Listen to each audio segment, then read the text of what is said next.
Welcome to the Windows Computer and Technology channel, and we have a new version of Microsoft Edge. Microsoft Edge moved on to version 127, and you go to the upper right corner, the three horizontal dots, go down to Help and Feedback, About Microsoft Edge, and you will be pushed to 127.0.2651.74. So this is the new version. It follows, of course, the Google Chrome new version that we had this week. It contains very few front-facing features. It's actually much more inside the browser itself that has different little things that have changed, but nothing that you'll notice really when you're using Edge. There's one thing important, though. It does contain the 24 security updates that Google Chrome and the Chromium browser had.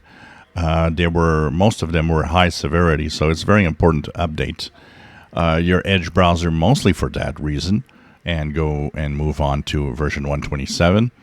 Also, if you have a Chromium-based browser, Brave, Opera, Vivaldi, whatever, anything except Firefox, make sure that you get this week's updates to fix those 24 security flaws, because it's very important. This is your first line of defense. This is your browser. This is what goes on the web and shows you the world. And of course, it needs to be as secure as possible.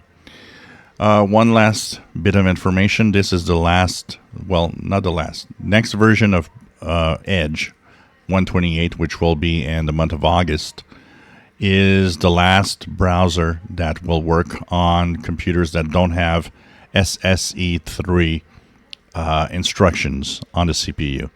Now, I've seen a lot of people panic. This is computers that are more than 20 years of age. If your computer is 20 years of age or older, I'm sorry, but it's time to move on to a new computer. That's all. There's no panic to be had. 99% of everybody watching this is probably going to be fine, and close to 100%. So SSE3 has been in CPU since about 2004. So it's really, really a long time. So, no worries. It's fine that there's, older technologies that are pushed away. At some point you have to do it, because you can't move on if you keep adding layers of code just to have old technology work. So just check out your Edge updates, and if you don't, it should do it by itself. But if you don't use Edge, I would recommend that you manually check it to make sure that it's up to date, because Windows has this ability of sometimes opening some links with Microsoft Edge instead of your favorite browser, just to be on the safe side. If you enjoy my videos, please subscribe, give us thumbs up. Thank you for watching.